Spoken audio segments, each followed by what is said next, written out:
स्वागत है आपका एवं राजस्थान में। आपके साथ मैं हूं कृपाशंकर शर्मा। खबरों को विस्तार से जानेंगे, लेकिन उससे पहले नजर हेडलाइंस पर।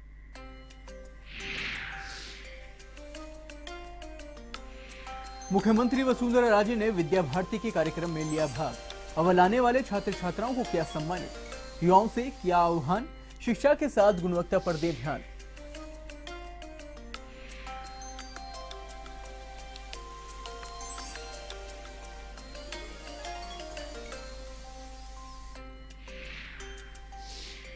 अजमेर के केकड़ी में बाइक और टवेरा में भिड़ंत, हादसे में 4 लोगों की मौत, 8 अन्य घायल। बाइक को बचाने के चक्कर में हुआ हादसा।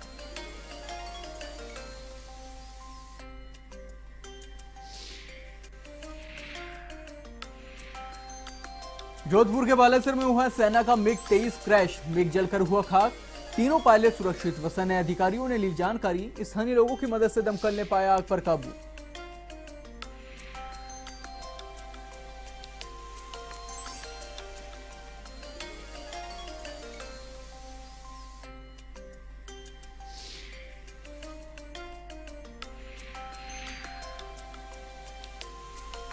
पूर्व सीएम दिग्विजय सिंह का बयान, आनंद पाल मामले में किया सीबीआई जांच की मांग का समर्थन।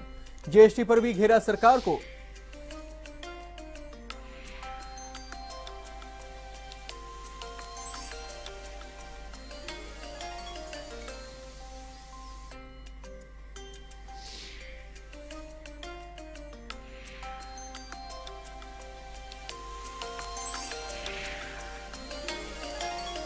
नागौर के मकराना में खदान में उदबने से मजदूर की मौत, अन्य श्रमिकों ने निकाला शव को बाहर। खनन कार्य करते समय हुआ हादसा।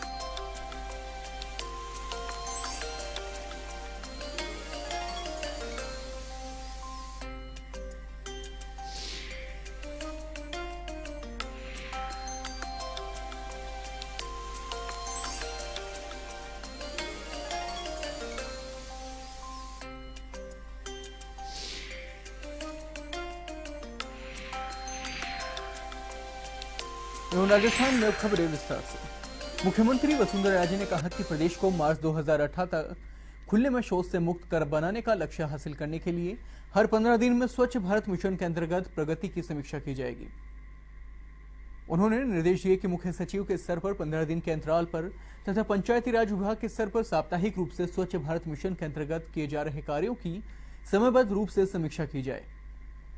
वहीं राजे गुरुवार को मुख्यमंत्री निवास पर केंद्रीय पेयजल एवं स्वच्छता सचिव परमेश्वरन अय्यर की उपस्थिति में प्रदेश में स्वच्छ पेयजल की उपलब्धता एवं स्वच्छ भारत मिशन की प्रगति के संबंध में आयोजित बैठक को संबोधित कर रही थी। उन्होंने कहा कि स्वच्छ भारत मिशन के तहत शौचालयों के निर्माण में गुणवत्ता एवं पारदर्शिता सुनिश्चित करने के लिए शौचालयों को जियो टैनिंग अनिवार्य रूप से की जाए। इस दौरान कई अधिकारी भी मौजूद रहे।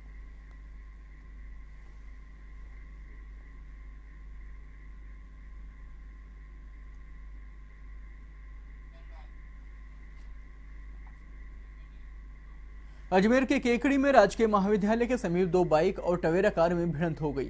हादसे में 4 लोगों की दर्दनाक मौत हो गई है, जबकि 2 बच्चे सहित 8 लोग घायल हो गए।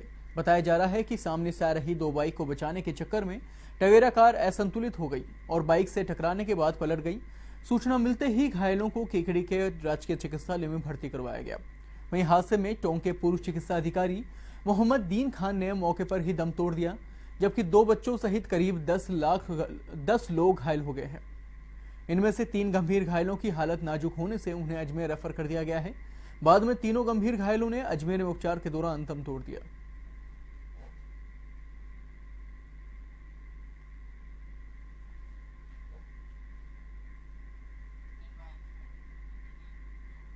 भीलवाड़ा में एसीबी टीम ने मांडलगढ़ के गैनोली गांव में पटवारी को 4000 रुपए की रिश्वत लेते रंगे हाथों गिरफ्तार किया है। पटवारी ने राजस्व रिकॉर्ड में कुआं दर्ज करवाने की एवज में रिश्वत ली थी। एसीबी के अतिरिक्त पुलिस अधीक्षक राजेश गुप्ता ने बताया कि पटवारी डोरीलाल को कुएं को रिकॉर्ड में जोड़ने की एवज में 5000 रुपए की रिश्वत मांगी गई थी। इस पर शिकायत का सत्यापन करवाया गया तो मामला 4000 रुपए में तय होना सामने आया। गुरुवार को डोरीलाल ने हीरालाल से रुपए मंगवाने, जिस पर टीम ने उसे पटवार भवन में ही 4000 रुपए की रिश्वत लेते रंगे हाथों गिरफ्तार कर लिया।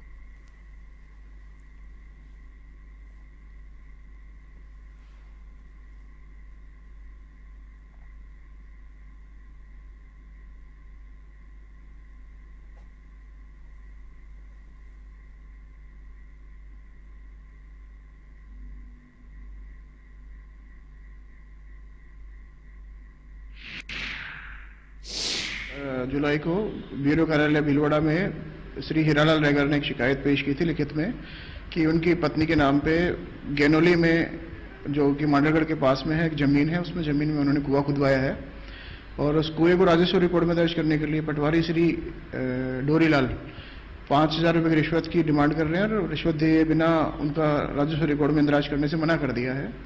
इस पर श्री हनुमान सिंह सीआई को कार्रवाई के लिए सुपुर्द की गई। उन्होंने वेरिफिकेशन कराया तो वेरिफिकेशन हो गया और पटवारी से 4,000 रुपये में लेन देन तय हुआ और आज पटवारी श्री डोरीलाल ने परिवादी को आज रिश्वत की राशि लेकर बुलाया था, जिस पर ट्रैप का आयोजन किया गया और पटवारी श्री डोरीलाल ने गेनोली पटवार घर है वहां पे उनको बुलाया और आज रिश्वत लेने के बाद श्री हनुमान सिंह सीआई ने उनको ट्रैप किया।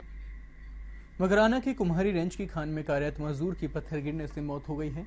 मामले के अनुसार मृतक नाथूराम मेघवाल निवासी काशीनगर बोरवाड़ खदान में खनन कार्य कर रहा था। अचानक ऊपर से पत्थर गिर गया जिससे उसकी मौके पर ही मौत हो गई।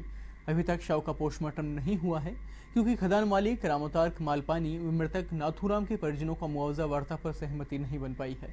शुक्रवार को मृतक के शव का पोस्टमार्टम किया जाएगा। अभी तक पुलिस में किसी प्रकार का मामला दर्ज नहीं हुआ है।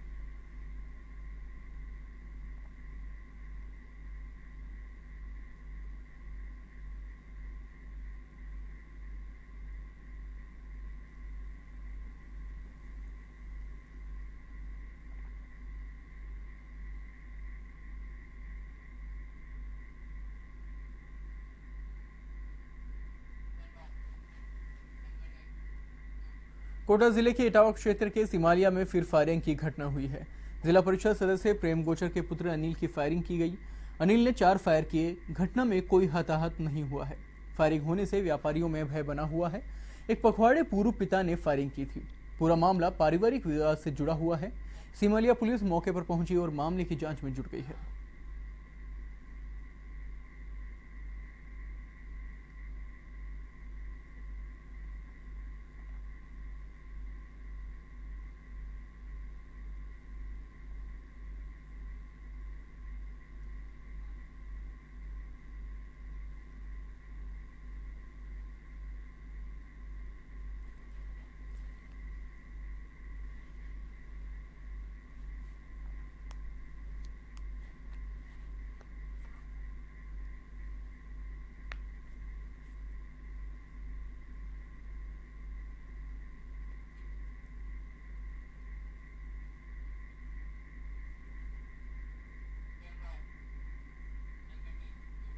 धौलपुर जिले की बाड़ी एडीजी की अदालत ने दहेज हत्या के मामले में आरोपी पति को आजीवन कारावास की सजा सुनाई है। वहीं शेष 5 परिजनों को 3-3 वर्ष के कारावास के साथ साथ 1,000 रुपए के जुर्माने से दंडित भी किया गया है। अदालत द्वारा सजा सुनाए जाने के बाद परिजन अदालत में ही रोने लग गए। मामला बसेड़ी थाना इलाके के आगपुरा गांव का है। अपर लोक अभियोजक शैलेंद्र मथुरिया ने बताया कि पूजा की शादी छुट्टन के साथ हुई थी। शादी के बाद से ही छुट्टन और उसके परिजन 50,000 रुपए, एक बाइक व भैंस लाने के लिए प्रताड़ित करने लगे थे। मांग पूरा नहीं होने पर पूजा का पति छुट्टन और उसके परिजनों ने 29 मई 2015 को पूजा की हत्या कर दी और बिना सूचना दिए दाह संस्कार कर दिया। पुलिस ने पूजा की लाश जलती चिता में से निकलवाकर पोस्टमार्टम कराकर हत्या का मामला दर्ज करवाया है। वहीं मामले में अदालत ने पति छुट्टन को दोषी मानते हुए आजीवन कारावास की सजा सुनाई और शेष 5 परिजन दीनदयाल, कमल सिंह, हीरा सिंह, रामरतन और वैजनाथ को 3-3 वर्ष के कारावास की सजा सुनाई गई है।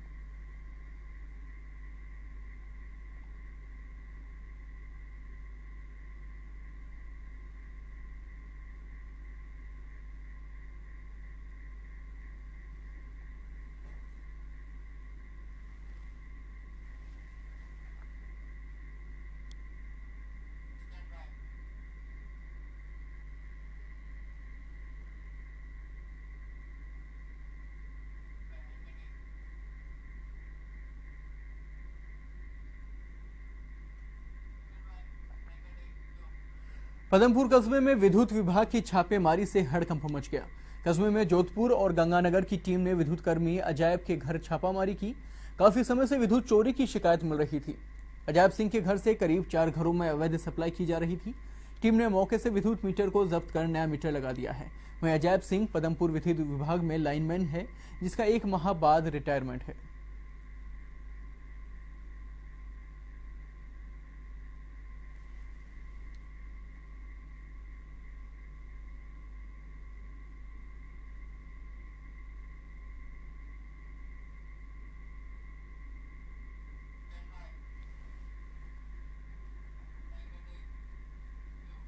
जोधपुर जिले के बालेसर इलाके के गोपालसर गांव के एक खेत में सेना का मिग 23 गुरुवार सुबह क्रैश हो गया।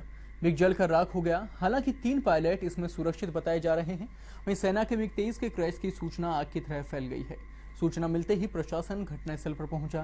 वहीं सेना के भी तमाम अधिकारी घटनास्थल पर पहुंचे थे। मामले की जांच की जा रही है।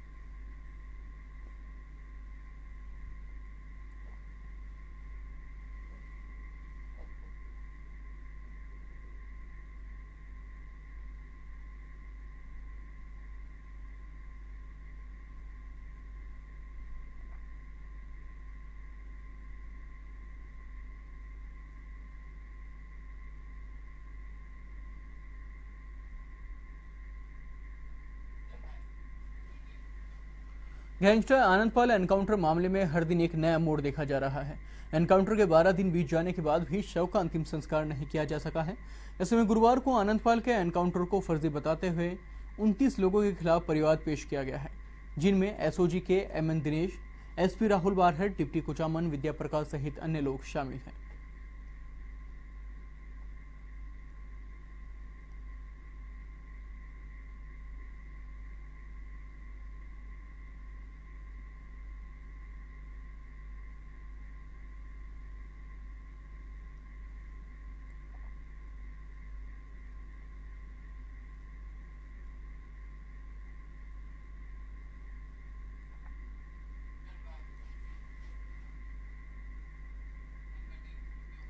अजमेर के केकड़ी में एक महिला ने फांसी का फंदा लगाकर आत्महत्या कर ली।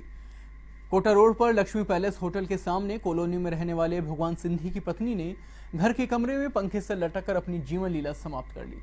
सूचना मिलने पर केकड़ी पुलिस मौके पर पहुंची और शव को कब्जे में लेकर मोर्चरी में रखवाया है। वहीं पुलिस आत्महत्या के कारणों का पता लगाने में जुटी है।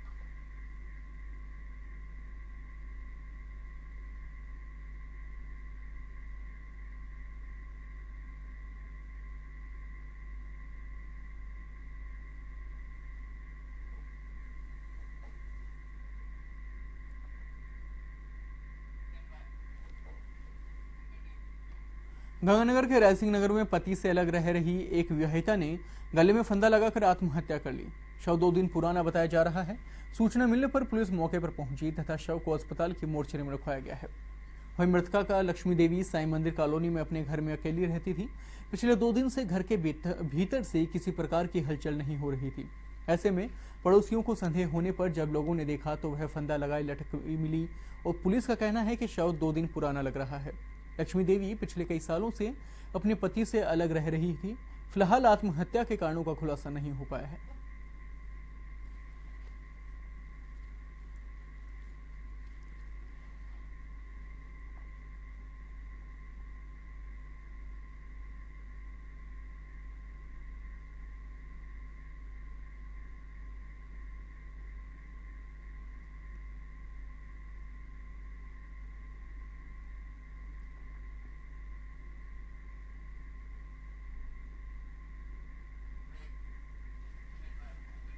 सिरोही के छीवा गांव के एक खेत में तार के फंदे में फंसने से एक तेंदुए की मौत हो गई। घटना के बाद वन विभाग की टीम मौके पर पहुंची और जांच में जुट गई है। शुरुआती जांच में यह अंदाजा लगाया जा रहा है कि देर रात खेत की बाड़ पर पार करने के दौरान यह हादसा हुआ। पहले से लगे इस फंदे में तेंदुआ उलझ गया, जिससे उसकी मौत हो गई। करीब 3.5 साल के बाद इस नर तेंदुए ने फंदे से निकलने के लिए काफी संघर्ष भी किया होगा, लेकिन तार के फंदे का कसाव बढ़ने और दम घुटने से उसकी मौत हो गई। वन विभाग डीएफओ संग्राम सिंह कटियार ने इस बारे में बताया कि मौत के असल कारणों का पोस्टमार्टम होने के बाद ही पता चल पाएगा।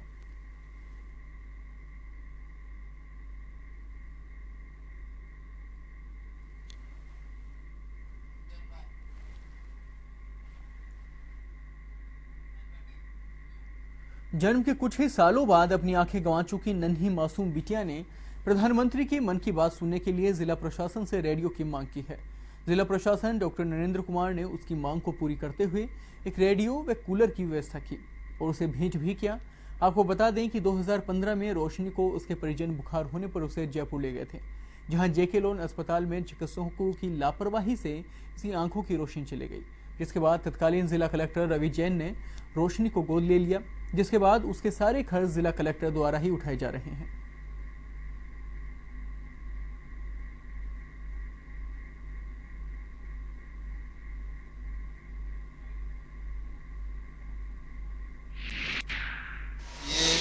इसकी इच्छा थी कि इसको सुनने के लिए एक रेडियो की आवश्यकता थी और एक गर्मी से निजात पाने के लिए कूलर की।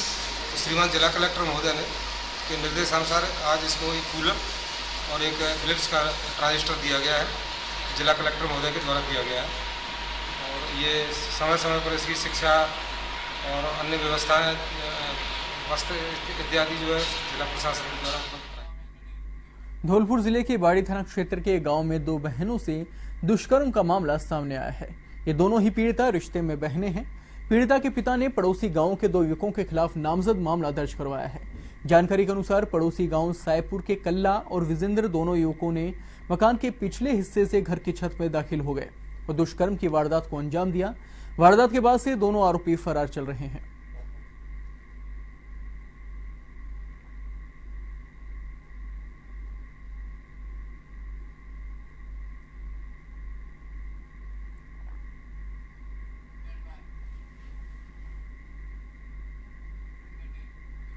हनुमानगढ़ जिले के फेवाना के निकटवर्ती गांव मलवानी में पंडित दीनदयाल उपाध्याय ग्रामीण पट्टा वितरण शिविर का आयोजन किया गया है। शिविर में 162 पट्टे वितरित किए गए हैं। इस अवसर पर विकास अधिकारी गोपीराम महिला ने विभिन्न जनोपयोगी योजनाओं का लाभ उठाने के लिए लोगों को प्रेरित किया है। वहीं इस अवसर पर सरपंच कृष्ण कुमार मायला, पंचायत प्रसार अधिकारी रणवीर सिंह सहित ग्राम पंचायत के पंचगण एवं ग्रामीण मौजूद रहे।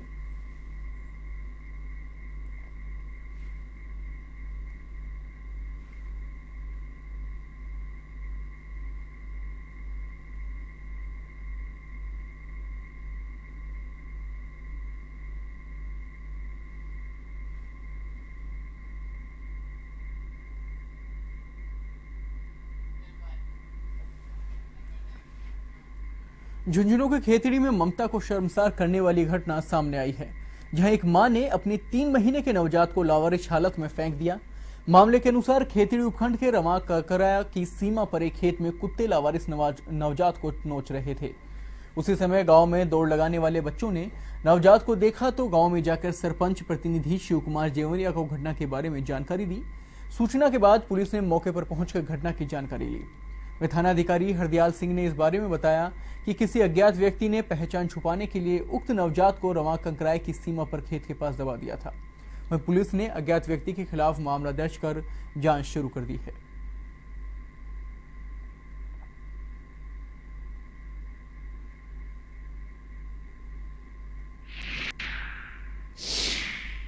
द्वारा सूचना दी गई थी कि जंगल में एक करीब 2-3 महीने का भ्रूण लावारिस अवस्था में पड़ा हुआ है। किसी व्यक्ति द्वारा पहचान छुपाने के उद्देश्य से रख दिया गया है, जिसको जाकर के जांच की गई तथा उसको लाकर पोस्टमार्टम हेतु हॉस्पिटल अजीत हॉस्पिटल खेतड़ी में रखा गया। आज सुबह जिसका पोस्टमार्टम कराया गया है और बच्चे को दफनाने के लिए नगर पालिका की मदद ली जाकर। भरतपुर के चिकसाना थाना क्षेत्र के गांव हथेनी में मामूली बात को लेकर झगड़ा हो गया। आपको बता दें कि झगड़ा सड़क पर कूड़ा डालने की बात को लेकर हुआ, जिसमें 2 पक्षों में विवाद हो गया।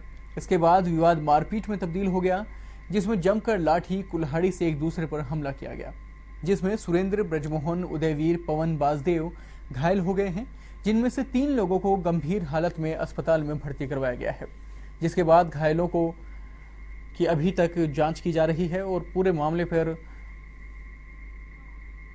पुलिस की नजर बनी हुई है।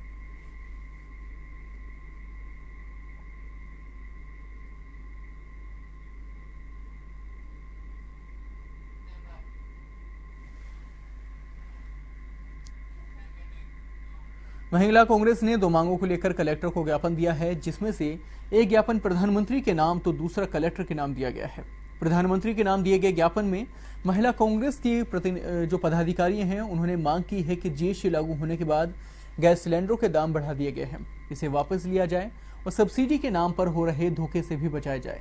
इसके अलावा नगर परिषद द्वारा सरस बूथों के आवंटन का मसला जो कलेक्टर के सामने रखकर इसकी जांच की मांग की गई है।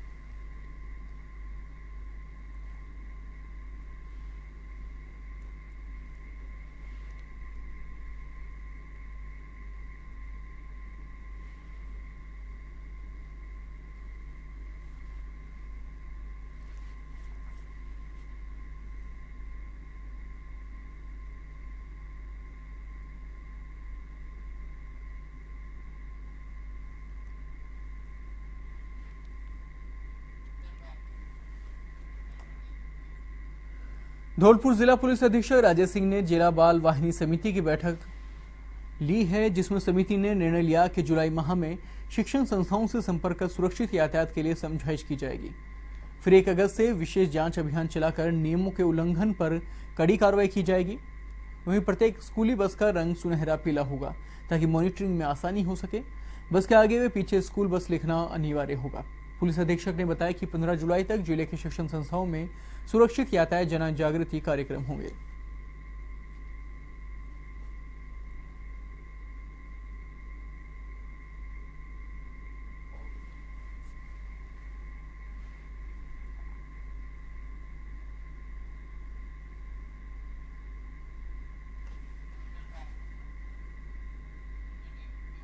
देश का पहला हैंगिंग ब्रिज कोटा में बनकर तैयार हो चुका है। संभावना जताई जा रही है कि इसी माह से इस ब्रिज का उद्घाटन कर दिया जाएगा। ब्रिज की तैयारियों को कोटा बूंदी सांसद ओम बिरला ने उसका जायजा लिया। इस दौरान एनआईएच के अधिकारी भी मौजूद रहे।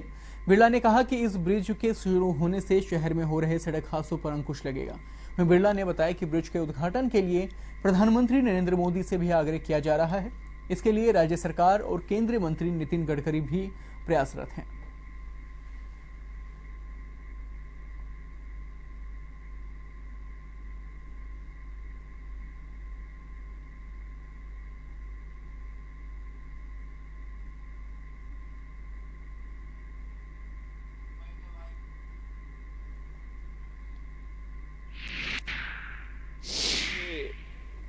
बहुप्रतिष्ठित हैंगिंग ब्रिज का ट्रैफिक का संचालन बहुत जल्द शुरू होने वाला है। एनएचआई की तरफ से इसकी पूरी तैयारी हो चुकी है। कोटा की जनता भी इसका बहुत जल्दी इंतजार कर रही है। ये कोटा की लाइफलाइन है जिसका बरसों से कोटा की जनता को इंतजार था। प्रधानमंत्री जी को भी इस लोकार्पण के लिए और अन्य राजस्थान के कई लोकार्पण के लिए राज्य सरकार ने आग्रह किया है। मुख्यमंत्री वसुंधरा राजे से गुरुवार को मुख्यमंत्री निवास पर माउंट एवरेस्ट विजेता आशा झाझड़िया ने मुलाकात की। मुख्यमंत्री ने झाझड़िया के सर्टिफिकेट देखे और उसे उपलब्धि पर बधाइयां दी। उन्होंने कहा कि उनकी साहसिक उपलब्धि से न केवल राजस्थान बल्कि पूरा देश गौरवान्वित हुआ है। इससे प्रदेश के युवाओं, खिलाड़ियों और जो पर्वतारोही हैं उनको भी प्रेरणा मिलेगी। झुंझुनू के सिंघाना निवासी और अलवर के कोटकासीम में जीएनएम के पद पर कार्यरत झाझड़िया ने 8 अप्रैल को अपना अभियान शुरू किया और 22 मई को एवरेस्ट शिखर पर पहुंची थी।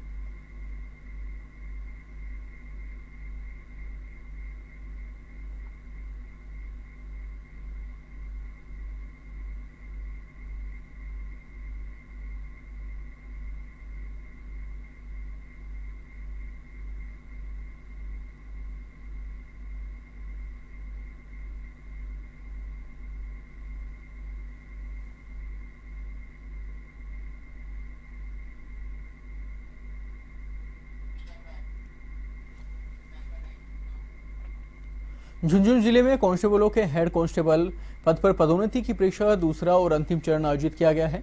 गत दिनों लिखित परीक्षा में उत्तीर्ण जिले के 109 कांस्टेबलों के आउटडोर परीक्षा और साक्षात्कार हुए, जिसके लिए जयपुर रेंज आईजी हेमंत प्रियदर्शी भी पहुंचे और उन्होंने एसपी मनीष अग्रवाल तथा एएसपी नरेश मीणा की मौजूदगी में दौड़, पीटी, हथियारों का रखरखाव, परेड आदि की परीक्षा ली।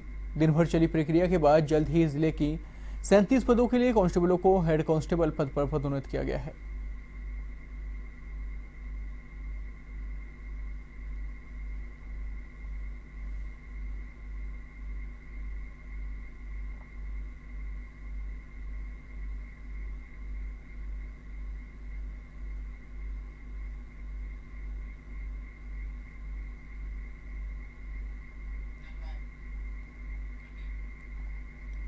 भरतपुर के नगर में वकीलों द्वारा भ्रष्टाचार के खिलाफ दिए जा रहा धरना दूसरे दिन भी जारी रहा। वकील एसडीएम चमनलाल मीणा पर भ्रष्टाचार का आरोप लगाया गया है।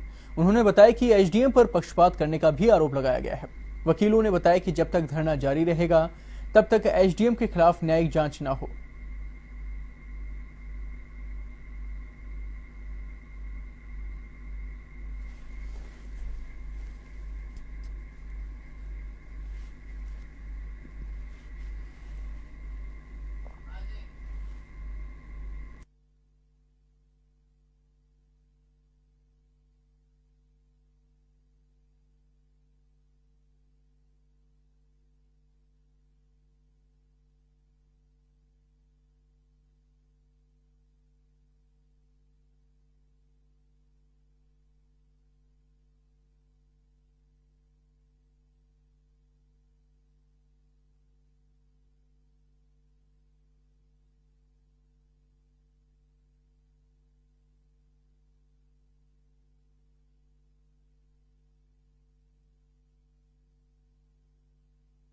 बांसवाड़ा नगर परिषद के चतुर्थ श्रेणी कार्मिकों ने नगर परिषद कार्यालय पर अपनी मांगों को लेकर धरना प्रदर्शन किया है।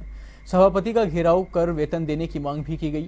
वहीं धरने में फायर ब्रिगेड व सफाई कर्मचारी, चालक और ऑपरेटर धरने में शामिल हुए। कार्मिकों ने बताया कि 3 माह से वेतन नहीं दिया जा रहा है। ऐसे में घर का पालन पोषण करना मुश्किल हो गया है।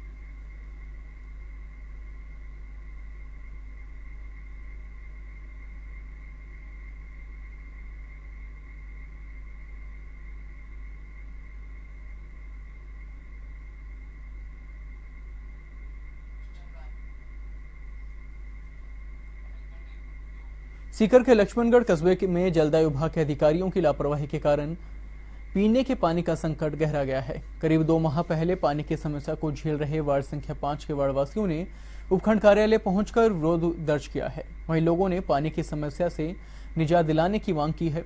वहीं लक्ष्मणगढ़ के वार्ड संख्या 5 में करीब 2 माह से पानी का संकट गहराया हुआ है। वार्डवासियों की ओर से जलदाय विभाग के अधिकारियों को बार बार शिकायत करने के बावजूद भी समस्या आज भी ज्यों की त्यों बनी हुई है। वहीं वार्डवासियों ने जलदाय विभाग के अधिकारियों पर गंभीर आरोप लगाते हुए बताया कि वार्ड संख्या 5 में विभाग के कर्मचारियों की लापरवाही के कारण समस्या उत्पन्न हो रही है।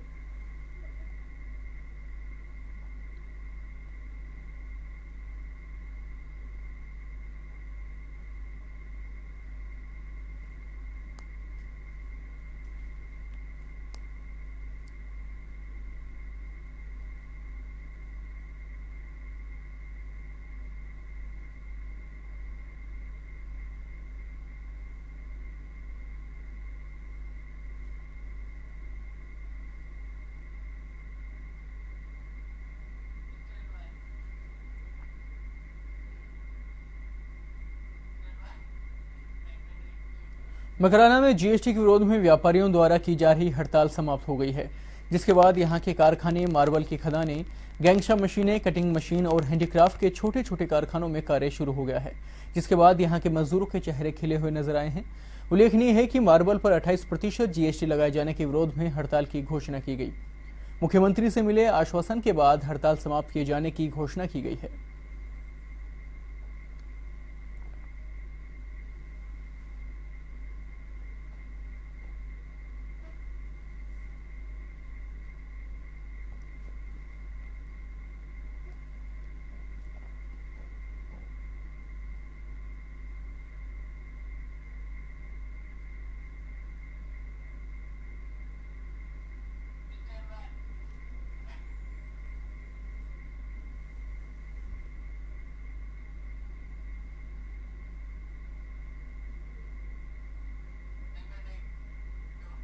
धौलपुर के सेपुर थाना क्षेत्र के गढ़ी चौटाला गांव में खेत की बाढ़ को लेकर 2 पक्षों में लाठी भाटा जंग हो गई, जिसमें एक पक्ष के 4 लोग गंभीर रूप से घायल हो गए हैं, जिन्हें सेपुर के सरकारी अस्पताल में भर्ती करवाया गया है, जहां 2 लोगों के गंभीर चोट होने पर जिला अस्पताल के लिए रेफर कर दिया गया है।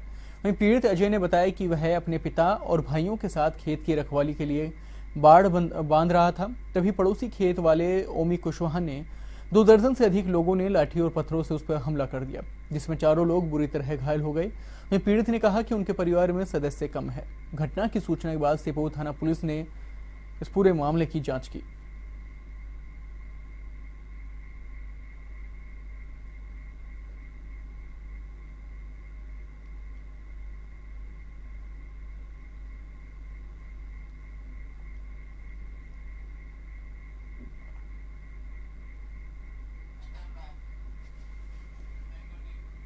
अजमेर की ख्वाजा साहब के दरगाह परिसर से गुजराती जायरीन परिवार का 9 माह का बच्चा चोरी कर लिया गया है।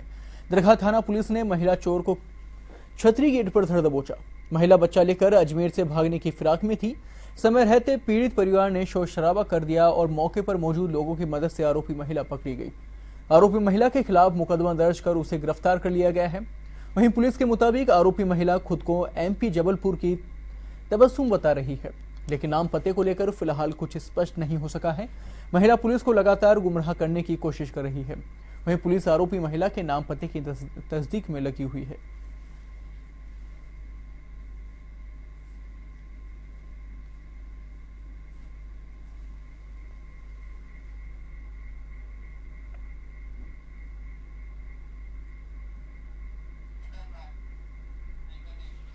कोटा के देवली मांझी थाना इलाके में एक बदमाश को पकड़ने गई पुलिस पर परिजनों ने पथराव कर हंगामा कर दिया।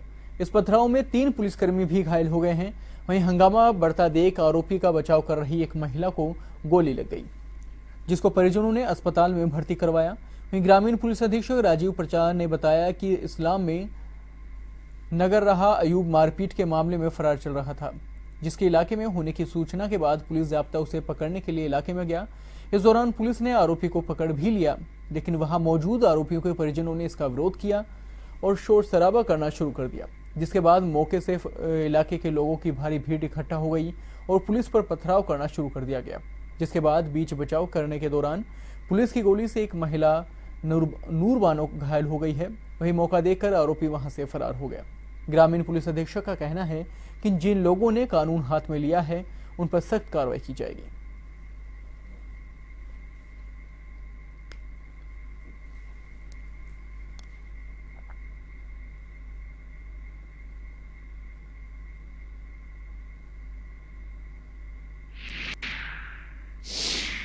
कोई अपराधी वांछित था।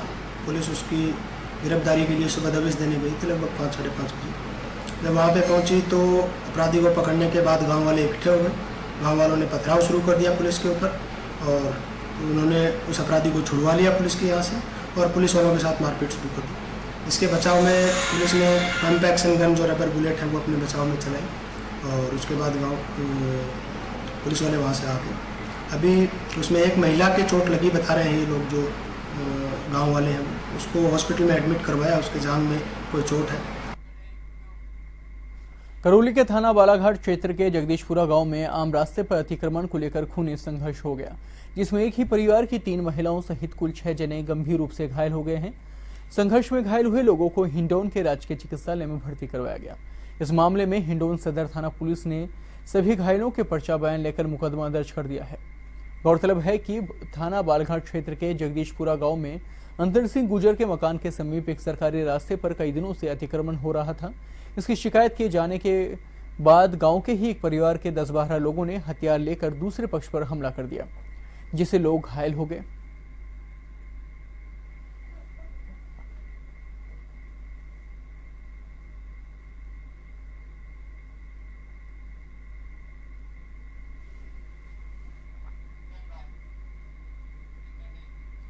हनुमानगढ़ के फेफाना में जलदाय विभाग की लापरवाही के चलते पानी की टंकी ओवरफ्लो होने से हजारों लीटर पानी व्यर्थ बह गया, लेकिन विभाग के कर्मचारियों ने पानी की सप्लाई को बंद तक नहीं किया। जब पानी आसपास के घरों में पहुंचने लगा तो लोगों ने इसकी जानकारी विभाग को दी, जब जाकर कहीं सप्लाई को बंद किया गया है, लेकिन जब तक हजारों लीटर पानी व्यर्थ बह चुका था।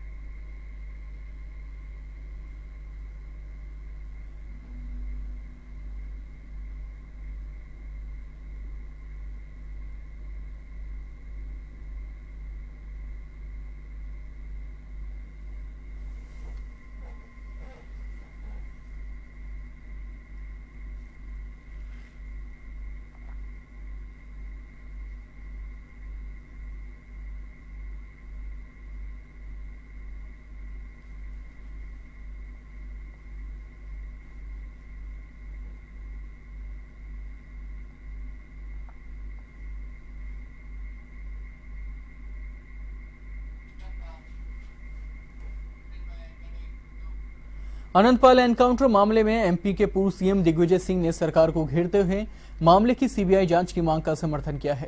दिग्विजय सिंह का कहना है कि यदि पुलिस ने सही एनकाउंटर किया है तो फिर क्यों सरकार इस मामले की सीबीआई जांच नहीं होने दे रही। वहीं अजमेर आए दिग्विजय सिंह ने जीएसटी पर भी भाजपा सरकार पर निशाना साधा है और कहा कि बिना किसी तैयारी के नोटबंदी के फैसले की तरह सरकार ने जीएसटी को लागू किया है।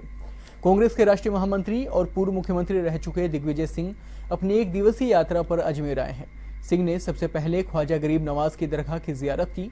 इसके अलावा दिग्विजय सिंह ने पत्रकारों से बातचीत में वर्तमान में केंद्र सरकार द्वारा जीएसटी लागू करने की बात पर बोलते हुए कहा कि कांग्रेस भी चाहती थी कि जीएसटी को लागू किया जाए, लेकिन कांग्रेस की उम्मीदों के बिल्कुल विपरीत भाजपा सरकार ने जीएसटी बिल को लागू किया है, जिसके कारण व्यापारियों को और आम जनता को इसका खामियाजा उठाना पड़ेगा।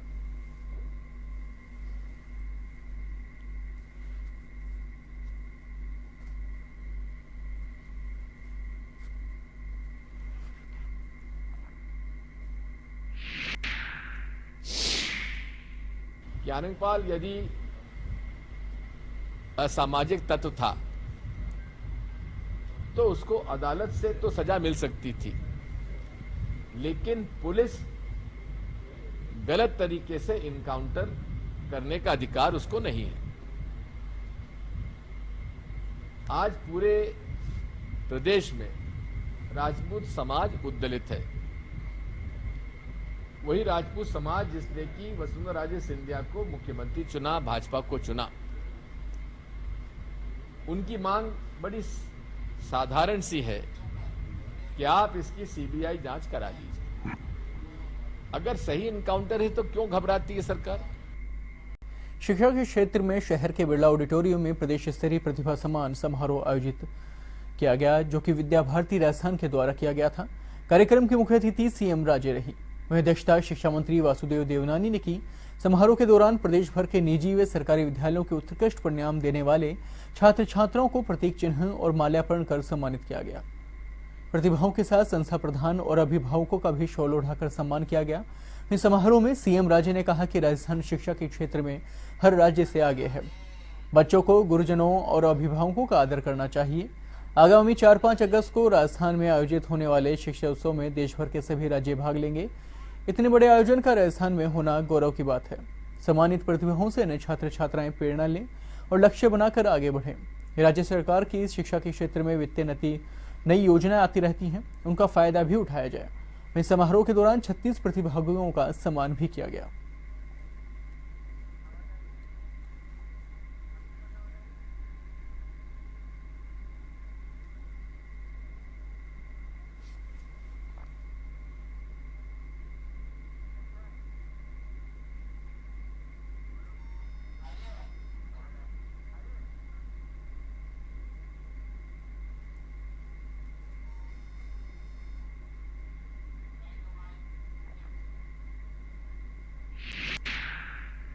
मानती हूँ कि इस काम को इतना सुंदर तरीके से पूरे देश के अंदर करने का और हमारे प्रदेश के अंदर करने का काम जो विद्या भारती और उनकी संस्था और उनके सब लोगों ने मिलकर किया है, मैं जितनी भी उनको धन्यवाद दूंगी, जितने भी बधाइयाँ उनको दूंगी, मैं समझती हूँ कि वो कम ही रहे। क्योंकि आप अगर बीच में देखेंगे, मैं हमेशा ये कहती हूँ कि हमारे देश की क्या परंपरा है, हमारे देश की क्या संस्कृति है। जब इसके बारे में कोई सुनता है तो वैसे ही अभिभूत हो जाता है। परंतु तो पिछले कुछ समय के अंदर हमारे देशवासी कुछ थोड़े से भटक गए और मैं समझती हूँ कि आज विद्या भारती जैसे ही परिवार में, ऐसे ही स्कूलों ने हमारे बच्चों को सही रास्ते के ऊपर वापस लाने का काम और हमारे देश का की राष्ट्रीयता, हमारे देश की संस्कृति, इन सबको बढ़ाने का काम जो अपने हाथ में लिया है, वो बहुत ही सराहनीय काम है और इसलिए उनको मैं बहुत धन्यवाद आज देना चाहती हूँ। गैंगस्टर आनंदपाल एनकाउंटर मामले में हर दिन एक नया मोड़ देखा जा रहा है। एनकाउंटर के 12 दिन बीत जाने के बाद भी शव का अंतिम संस्कार नहीं किया जा सका है। ऐसे में गुरुवार को आनंदपाल के एनकाउंटर को फर्जी बताते हुए 29 लोगों के खिलाफ चूरू जिले के रतनगढ़ थाने में परिवाद दर्ज की गई है, जिनमें एसओजी के MN Dinesh, SP Rahul Barhat, deputy Kuchaman, Vidya Prakash सहित अन्य लोग शामिल हैं। परिवाद आनंदपाल की पत्नी राजकंवर ने पेश किया। वहीं गुरुवार को आनंदपाल की पत्नी की तबीयत बिगड़ गई। जानकारी के अनुसार पत्नी राजकंवर को चक्कर आने लगे, जिससे राजकंवर को निजी वाहन से इलाज के लिए चूरू लेके जाया गया, जहां जांच के बाद उन्हें छुट्टी दे दी गई।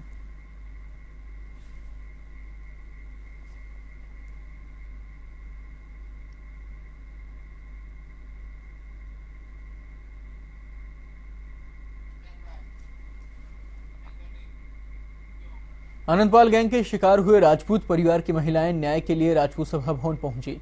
गैंग के शिकार राजेंद्र सिंह, हिम्मत सिंह सहित कई पीड़ित महिलाओं ने राजपूत समाज से आनंदपाल का समर्थन नहीं करने की अपील की है।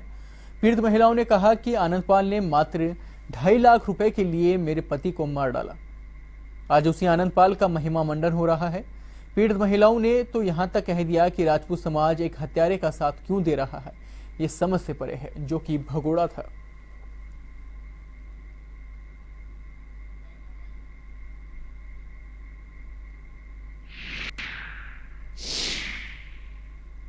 शुरू से तो हमारा कहना यह है कि कम से कम नहीं, जाति गवर्नमेंट ने बांट रखी है, हमने नहीं बांटी। ये तो जाति से राजपूत ही नहीं है, तो रावणा राजपूत है, द्रोगा ओबीसी में आता है, जनरल कास्ट में नहीं आता है।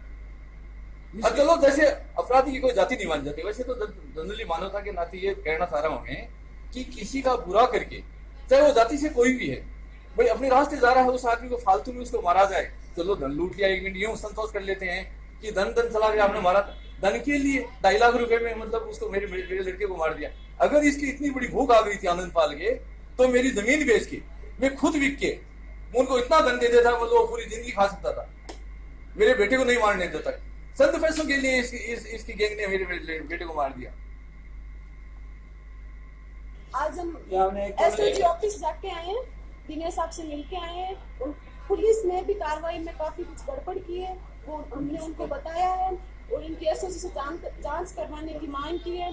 हम राजपूत सभा के जो अध्यक्ष है गिरिराज सिंह, उनसे मिलने आए हैं, उनको ये बताने के लिए आए हैं कि वो अपने माध्यम से जो आज के युवा भटक चुके हैं, जो एक अपराधी को अपना आदर्श मान रहे हैं, उसको चंद्रशेखर आजाद, शहीद या महाराणा प्रताप की तुलना कर रहे हैं, उनको कहें कि हाँ आज के युवा में बहुत ऊर्जा है, वो ऊर्जा हमारे समाज में जो कुरीतियां हैं उनको दूर करने में लगाए, ना कि किसी अपराधी को शरण देने में। भीलवाड़ा के धनोप ग्राम में जमीनी विवाद को लेकर चाचा ने भतीजे की जुबान काट दी। जानकारी के अनुसार फूलिया कला थाना क्षेत्र के धनोप ग्राम में रहने वाले कैलाश बुलाई का उसके चाचा राजू बुलाई के साथ खेत की जमीन को लेकर विवाद चल रहा था। इसके चलते कैलाश ने अपने खेत पर लकड़ी से बाड़ बना दी थी। बाड़ बनाने को लेकर आपस में कहासुनी हो गई और राजू बुलाई ने अपने पुत्र व भाई के साथ मिलकर कैलाश की ब्लेड से जीभ काट दी। इस मामले में पुलिस अधीक्षक प्रदीप मोहन शर्मा ने जल्द कार्रवाई करने का आश्वासन दिया है।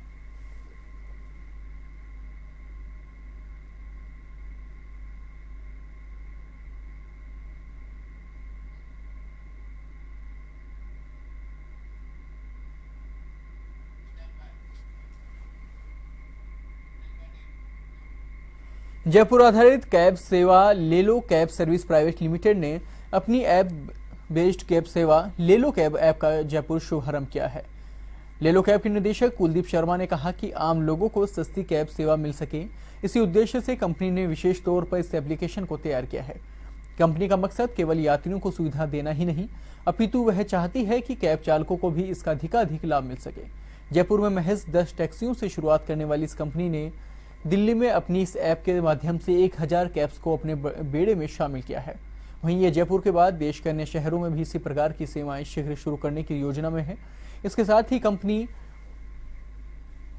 One way outstation cab service भी शुरू करने जा रही है, जिसकी सेवाएं पूरे भारत में 40 से भी अधिक शहरों में ली जा सकती हैं, जिसका उद्देश्य लोगों को लंबी दूरी की लंबी कैब सेवा प्रदान करना है। कंपनी का लक्ष्य आम आदमी को सस्ती एवं सुलभ कैब सेवा उपलब्ध करवाना है।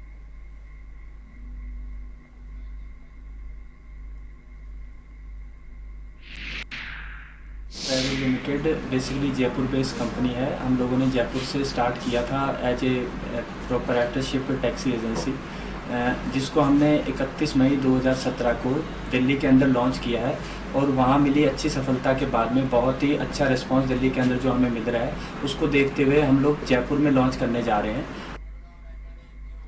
जयपुर नगर निगम ने शाम के समय अजमेरी गेट स्थित ढाबा और होटल संचालकों पर भी कार्रवाई की है। इस दौरान व्यापारियों ने निगम दस्ते का विरोध भी किया है, लेकिन दस्ते के आगे व्यापारियों की एक नहीं चली। दस्ते ने दुकानों के बाहर पड़ा सामान जब्त कर लिया है और भविष्य के लिए हिदायत भी दी है। वहीं निगम दस्ते ने किशनपुर बाजार में भी कार्रवाई की। इस दौरान जिन दुकानों पर डस्टबिन नहीं रखे हुए थे, उनके चालान काटे गए।